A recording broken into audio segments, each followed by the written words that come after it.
সীমান্তে বাইক র্যালির মধ্যে দিয়ে বিএসএফ এর প্রতিষ্ঠা দিবস উদযাপন। বিএসএফ এর প্রতিষ্ঠা দিবস উপলক্ষে ভারত বাংলাদেশ সীমান্তবর্তী এলাকায় আয়োজন করা হয় এক মোটরসাইকেল র্যালির। প্রায় ৭৫টি মোটরসাইকেল করে ১৩০ জন বিএসএফ জওয়ান এই প্রদর্শন করে। শুক্রবার নদিয়ার চাপড়ার হৃদয়পুর থেকে শুরু হয় এই বাইক র্যালি।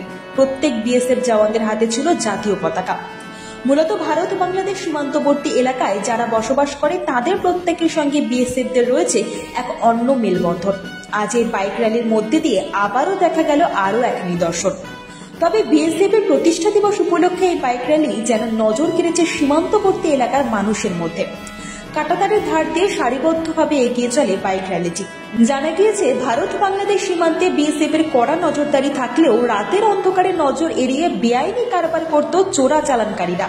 কাঁটাতারের ফাঁক ফোকর দিয়ে অনায়াসে ঢুকে পড়ত ভারতে, যার কারণে নদিয়ার ভারত বাংলাদেশ সীমান্তবর্তী গুরুত্বপূর্ণ জায়গাগুলিতে আরও কড়া নজরদারি ব্যবস্থা করা হয় বিএসএফ এর তরফ থেকে। এই বাইক র্যালির মধ্যে দিয়ে চোরা কারবারিদের দৃষ্টি আকর্ষণ করাই প্রধান লক্ষ্য ছিল বিএসএফদের। আগামী দিনে যাতে এই ধরনের কাজকর্ম করার আগে ১০ বার ভাবেন চোরা চালানকারীরা, এমন বার্তাই যেন তুলে ধরলেন বিএসএফ এর জওয়ানরা। নদিয়া থেকে মাধব দেবনাথের রিপোর্ট, আজ বাংলা।